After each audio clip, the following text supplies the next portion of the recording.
This is Sky News. Treasurer Wayne Swan is talking up Australia's economic strength as markets look to regain last week's losses when they opened this morning. Investors are on the back foot following falls in gold, base metals and oil, along with dire warnings by the IMF and the Federal Reserve. However, economists are hopeful markets will start to recover this week.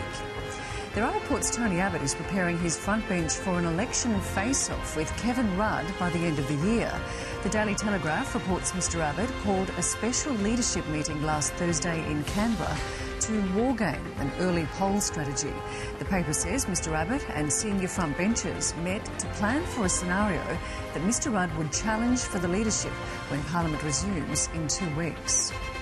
The man accused of killing Daniel Morecambe will appear in court this morning. 42-year-old Brett Cowan is charged with murder, child stealing, deprivation of liberty, indecent treatment of a child and interfering with a corpse.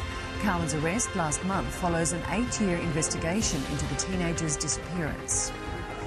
Right to Die campaigner Dr Philip Nitschke has been given the green light to import drugs used for voluntary euthanasia. He plans to give the drug to a terminally ill woman in South Australia. The drug, Nembutal, given in small doses, will allow the woman to sleep better. Women in Saudi Arabia are being given the right to vote and run in future municipal elections.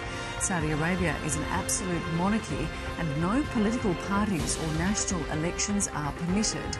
Women will now be allowed to run as candidates in local elections and be appointed to the Consultative Shura Council, which advises King Abdullah.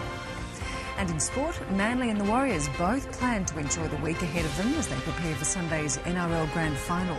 The Warriors finished 6th at season's end. The Sea Eagles aren't surprised with their success after shocking the Storm. The weather now cooler in the west with a few thundery showers, mostly sunny conditions elsewhere.